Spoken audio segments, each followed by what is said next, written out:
अपनी फैमिली को अच्छा फ्यूचर देने के लिए आदमी हमेशा पैसों के पीछे भागता रहता है, पर अगर इस भागदौड़ में फैमिली बर्बाद हो जाए तो फिर क्या होगा। हेलो फ्रेंड्स, आज मैं आपको नेक्स्ट 2020 की एक हॉलीवुड ड्रामा मूवी एक्सप्लेन करने वाला हूँ। ये मूवी हमें बहुत ही ब्यूटीफुल सा मैसेज देकर जाती है, तो अंत तक इस वीडियो को जरूर देखिएगा। तो बिना किसी देरी के एक्सप्लेनेशन स्टार्ट करते हैं। मूवी स्टार्ट होती है और हम हमारे मेन कैरेक्टर रोरी को देखते हैं। रोरी बहुत सालों पहले इंग्लैंड छोड़कर अमेरिका आया हुआ था। रोरी एक स्टॉक ब्रोकर है। वो अपने काम में बहुत ही अच्छा था, इस वजह से वो बहुत ही रिच था।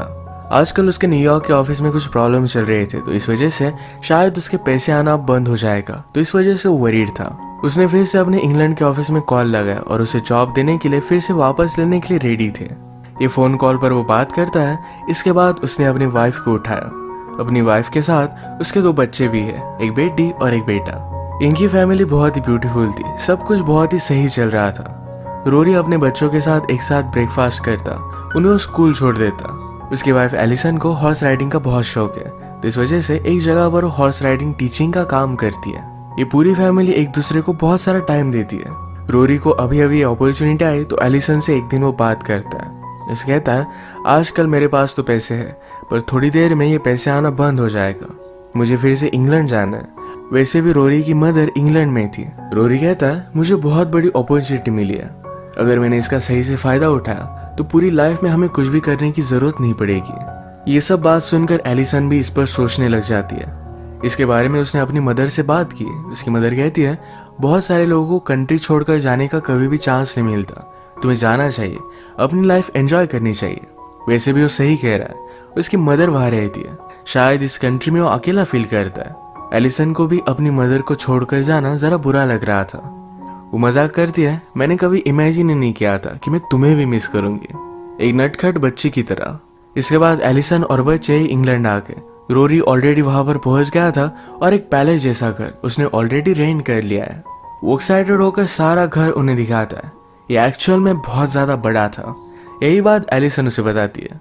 रोरी कहता है, तुम्हें वरी करने की कोई भी जरूरत नहीं है, जरा आगे तो देखो, यहाँ पर बड़ा सा ग्राउंड है, यहाँ पर तुम खुद की हॉर्स राइडिंग कर सकती हो, खुद की एकेडमी खोल सकती हो।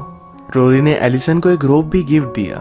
इसके बाद नेक्स्ट सीन में रोरी को उसके ऑफिस में हम देखते हैं। जिस तरीके से रोरी डायरेक्टली क्लाइंट से बात कर रहा था, ये उसके बॉस को बहुत अच्छा लगा। बॉस फिर उसे एक इम्पोर्टेंट मीटिंग में लेकर गया। इसमें रोरी कहता है, अमेरिका में हर लोग ऐसा मानता है कि वो कुछ भी पा सकता है, ये बड़े सपने देखते हैं। हमें इंग्लैंड में भी यही सपने लोगों को दिखाने हैं। इस कंट्री को हमें आगे लेकर जाना है। ये जो रोरी का माइंड सेट चेंज हो गया था, ये कंपनी को बहुत अच्छा लगा। रात में सारी फैमिली मिलकर डिनर करते हैं। बच्चों को अपने स्कूल में एडजस्ट होने के लिए जरा टाइम लग रहा है। रोरी अपने बेटे बेंजामिन से पूछता है, तुम्हें स्कूल कैसा लग रहा है। बेंजामिन कहता है कि ठीक है, पर रोरी ने कहा कि वो यहाँ का बेस्ट स्कूल है। रोरी इस पर बहुत ही प्राउड था। अगले दिन रोरी ने एलिसन के लिए पर्सनल हॉर्स बाय कर लाया। एलिसन अब बहुत खुश थी। एक साथ इंटीमेट हो जाते हैं। आज रात फिर ये दोनों पार्टी पर गए। पार्टी में जब भी रोरी जिससे भी बात करता है तो बहुत ही अमीर है, इस तरीके से उसे जताने की आदत होती है। उसने न्यूयॉर्क में सब कुछ सेल कर दिया था, पर फिर भी वो लोगों को कहता है कि मैं न्यूयॉर्क में अपना पेंट हाउस हमेशा रखूंगा, वो बहुत ही ब्यूटीफुल सिटी है। ये सब बातें एलिसन को उसकी अच्छी नहीं लगती, पर फिर भी वो इग्नोर करती है। पार्टी में रोरी के बॉस ने एलिसन से बात की। ये दोनों कपल्स के बारे में बात कर रहे थे। रोरी का बॉस कहता है, जब हम किसी से शादी करते हैं तो उनके अच्छाइयों के साथ उनकी बुराइयां भी हमें एक्सेप्ट करनी पड़ती है। एक ही पर्सन में हम सारी चीज परफेक्ट नहीं पा सकते। आजकल के कपल सब कुछ एक ही साथ पाना चाहते हैं, तो इसी वजह से शायद डिवोर्स इनका होता है। एलिसन को लगता है कि एक परफेक्ट पार्टनर डिजायर करना ये कोई गलत बात नहीं। पार्टी से घर पर आने के बाद एलिसन रोरी से बात करती है, कहती कि यहाँ पर कितनी ज्यादा फॉर्मेलिटी करनी पड़ती है। एलिसन को लग रहा था कि इंग्लैंड बहुत ही प्रिटेंशियस है। न्यूयॉर्क में इस तरीके का प्रीटेंड लोग नहीं करते थे। एलिसन हमेशा जरा लेट उठती है, तो बच्चों को स्कूल में भेजने के लिए वो जरा लेट हो जाती है। नेक्स्ट सीन में हम देखते हैं कि रोरी अपने बॉस के पास आया हुआ था। वो कहता है, मेरे पास एक बहुत ही बड़ी ऑफर है। एक न्यूयॉर्क की कंपनी से मैं बात कर रहा था। वो अपनी फर्म बाय करने में बहुत ज्यादा इंटरेस्टेड है। अगर ये डील कंप्लीट हो गई तो रोरी को इससे बहुत सारे पैसे मिलेंगे। उसे फिर से कभी भी काम करने की जरूरत नहीं पड़ेगी। इसके लिए बहुत ही एक्साइटेड था और अपने बॉस को बहुत ही अच्छी अच्छी चीजें बताता है। बॉस कहता है, क्या तुम ये कंपनी सेल करने के लिए यहाँ आए थे। रोरी कहता है कि तुमने मुझे हायर किया क्योंकि मैं तुम्हें प्रॉफिट कमा कर दे सकूं। बेस्ट वे कंपनी सेल करना ही है। बॉस को भी आइडिया अच्छा लगा था। तो मीटिंग वगैरह सेट करते हैं। आज रात रोरी ने अपने फ्रेंड्स के साथ मिलकर सेलिब्रेट किया। एलिसन के हॉर्स राइडिंग की जगह पर एक स्टेबल बन रहा था, पर वो बनाने वाले वर्कर्स कुछ दिनों से काम पर नहीं आए तो उन्हें वो कॉल कर दिया। उन वर्कर्स ने कहा कि हमें कोई भी पैसे नहीं मिले, जो चेक हमें रोरी ने दिया था ये बाउंस हो गया है। एलिसन को बहुत ही अजीब लगा। इसके बाद वो जाकर बैंक अकाउंट चेक करती है तो उसमें सिर्फ $600 थे। इसके बारे में उसने रोरी से बात की। रोरी कहता है अभी अभी हमने वो हाउस रेंट किया, इसके बाद बच्चों के स्कूल के लिए पे किया, हॉर्स बाय किया, इन सब चीजों में उसके पैसे चले गए। उसने एलिसन को वरी करने से मना किया। कहता है कि इस मंथ के एंड में मुझे बहुत बड़ा चेक मिलने वाला है, कुछ भी वरी मत करो। रात में उसका मूड ठीक करने के लिए उसे बाहर डिनर करने के लिए लेकर गया। एलिसन कहती कि अगर सचमुच में तुम्हारे पास इतने सारे पैसे आने वाले तो मैं कुछ भी ऑर्डर कर सकती हो। उसने बहुत ही एक्सपेंसिव शैंपेन ऑर्डर की। रोरी को हमेशा लगता है कि एलिसन को शैंपेन के बारे में कुछ भी पता नहीं है, पर वो कैसे भी हो फिर भी वो पूरी बोतल बाय कर लेती है। अगले दिन रोरी ने एलिसन से कुछ पैसे मांगे। एलिसन ने उसे छुपा कर रखे थे तो रोरी को रूम के बाहर जाने के लिए कहती है। रोरी को इस पर गुस्सा आ गया। आज जब वो हॉर्स राइडिंग कर रही थी तो उसको हॉर्स अच्छे से रिस्पॉन्ड नहीं कर रहा था। उसने फिर भी अपने हॉर्स को एग्जॉस्ट करवाया तो इस वजह से वो नीचे गिर जाता है। थोड़ी देर में उसने रिस्पॉन्स देना भी बंद कर दिया। एलिसन डिस्टर्ब हो गई। वो जल्दी से भागते भागते जाकर एक पास के फार्म के फार्मर को लेकर आती है। फार्मर ने कहा कि बहुत ही ज्यादा बीमार है, इसे हमें मारना पड़ेगा। वो फिर हॉर्स को ज्यादा तकलीफ ना हो इसलिए उसे शूट कर देता है। एलिसन बहुत रोई। इसी के पैरेलल में हम देखते हैं कि रोरी की कंपनी को सेल करने की जो डील चल रही थी इसमें कोई भी कांटेक्ट हो नहीं पा रहा था। इसके बारे में उसने जाकर अपने बॉस से बात की तो बॉस कहता है ये डील में नहीं करने वाला। बॉस ने अपनी कंपनी जिस तरीके से क्रिएट की थी उसकी लेगेसी को वो न्यू कंपनी पूरी तरीके से मिटा देती। ये उसे नहीं चाहिए था। इस बात पर रोरी बहुत ही गुस्सा हो जाता है। वो कहता है कि तुम ऐसा कैसे कर सकते हो। बॉस कहता है कि तुम सिर्फ पैसों के बारे में सोचते हो, तुम बहुत ही टैलेंटेड हो, तुम्हें प्रॉफिट कैसे कमाना है ये पता है, पर तुम्हें इस तरीके से एक जगह पर स्टेबल रहना भी सीखना चाहिए। एलिसन ने जब अपने बेटे को बताया कि उसके हॉर्स की डेथ हो चुकी है तो उसे बहुत ही सपोर्ट करते हैं। उन्होंने हॉर्स को एक प्रॉपर मेमोरियल दिया। आज पूरी रात रोरी घर पर नहीं आया था। अगले दिन एलिसन अपने हॉर्स को बरी कर देती है।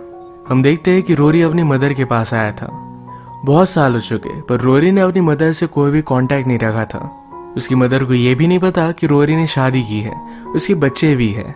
वो अपनी फैमिली की फोटो दिखाता है। वो अपनी मदर को कह रहा था तुम अगर चाहो तो हमारे पास आकर रह सकती हो। उसकी मदर ने कहा कि मुझे अब तुम्हारे बारे में कुछ भी पता नहीं है। वो डायरेक्टली उसके साथ आकर नहीं रह सकती। वो फिर भी इसके बारे में सोचने वाली है।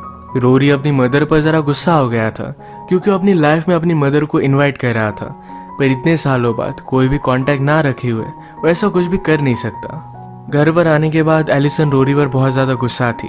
उसने फोन का भी बिल पे नहीं किया था, इस वजह से कनेक्शन इनका टूट चुका है। एलिसन अपने हॉर्स के बारे में उसे बताती है तो रोरी कहता है कि शायद उस आदमी ने मुझे फॉल्टी हॉर्स दिया। एलिसन को सिंपैथी देने के बावजूद उस आदमी पर ही गुस्सा हो गया। एलिसन ने ऑलरेडी उस हॉर्स को बरी कर दिया था तो इस पर भी वो गुस्सा हो जाता है। रोरी कहता है मैं उस पर टेस्ट कर सकता था, जिस आदमी ने मुझे फंसाया है उस पर मैं केस कर सकता हूँ। ये हॉर्स $5,000 का था। रोरी को सिर्फ पैसों की पड़ी थी तो इस बात पर एलिसन के साथ उसका झगड़ा हो जाता है। गुस्से में एलिसन कहती है क्या तुम्हें पता है कि तुम्हारा प्रॉब्लम क्या है? तुम एक बहुत ही पुअर लड़के थे और अब रीच होने का सिर्फ प्रिटेंड करते हो। रोरी कहता है कि ऑफ कोर्स मैं वैसा हूँ। ये जो सारी चीजें मेरे पास है इस पर मैं बहुत प्राउड हूँ। ये सब कुछ मैं डिजर्व करता हूँ। मुझसे मिलने के बाद तुम्हारी कोई भी औकात नहीं थी। तो अपने डॉटर के साथ एक सड़े हुए अपार्टमेंट में रह रही थी। इसका मतलब है एलिसन की डॉटर ये रोरी की स्टेप डॉटर है। बेंजामिन उसका एक्चुअल बेटा था। एलिसन बहुत ही हर्ट हो गए और उसे यहाँ से निकल जाने के लिए कहती है। अगले दिन रोरी ने अपने फ्रेंड के साथ मिलकर एक अच्छे डील पर काम करना स्टार्ट कर दिया। आजकल एलिसन के पास भी पैसे नहीं तो पास के फार्म में वो कुछ काम ले लेती है। उसे बेंजामिन के स्कूल से कॉल आया तो बेंजामिन ने किसी को मारा हुआ था। वो जब उसे लेने के लिए गई तो बेंजामिन रोने लगता है। वो कहता है मुझे बड़े बच्चे बुली कर रहे थे। एलिसन कहती है अगर तुम्हारे साथ ऐसा हो रहा था तुमने मुझे क्यों नहीं बताया? बेंजामिन कहता है मुझे पता है कि तुम्हारे और फादर के बीच में झगड़ा चल रहा था। मैं तुम्हें और भी वरी करवाना नहीं चाहता था। एलिसन उसे गले लगा लेती है। घर में एलिसन की बेटी अपने ओल्ड फ्रेंड के साथ थी। ये एलिसन को अच्छा नहीं लगता पर उसकी बेटी उसका कुछ भी नहीं सुनती। आज रात रोरी अपने क्लाइंट के साथ डिनर के लिए एलिसन को भी लेकर जाता है। इस डिनर पर भी वो जता रहा था कि वो बहुत ही रिच है। वो एक प्ले के बारे में बता रहा था।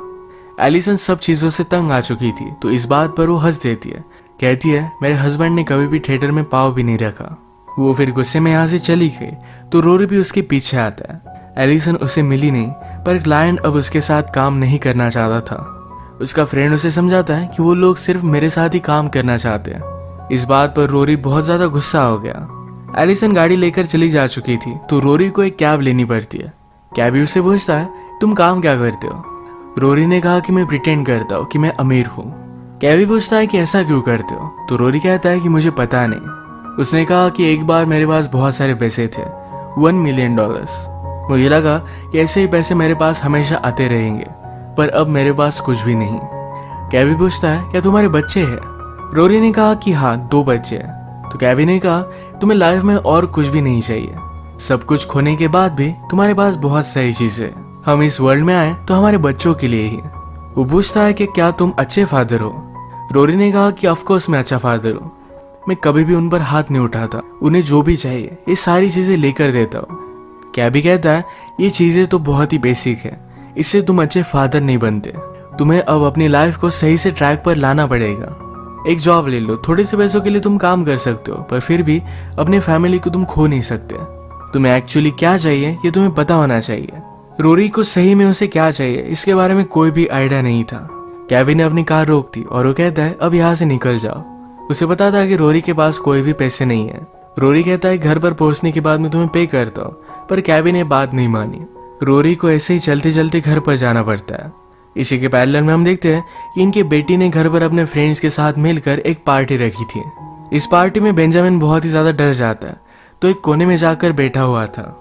सुबह एलिसन ने घर को देखा तो पार्टी की वजह से बहुत ज्यादा डर्टी हो गया था। वो जाकर बेंजामिन को ढूंढती है तो बहुत ही डरा हुआ था। उसने उसे सहारा दिया। बाहर एलिसन ने अपने हॉर्स को बरी किया था, तो उसके ऊपर की मिट्टी बाजू हो जाती है। इस बात से वो बहुत डिस्टर्ब हुए, वहीं पर बहुत रोई।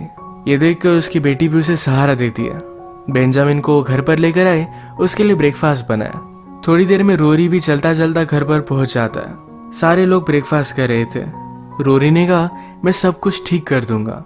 उसके पास जो ये फैमिली है इसे वो खोना नहीं चाहता, पर अभी भी वो पैसों के बारे में बात कर रहा था कि मैं ऐसा करूंगा, हम यहाँ पर जाएंगे, मैं अपनी खुद की कंपनी खोलूंगा।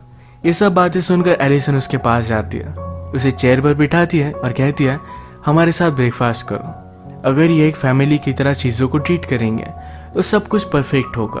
रोरी जो भी ये सब ट्राई कर रहा था, तो उसने भी अब फैमिली की कीमत जान ली है। वो किसी भी हालत में अपनी फैमिली को खोना नहीं चाहता।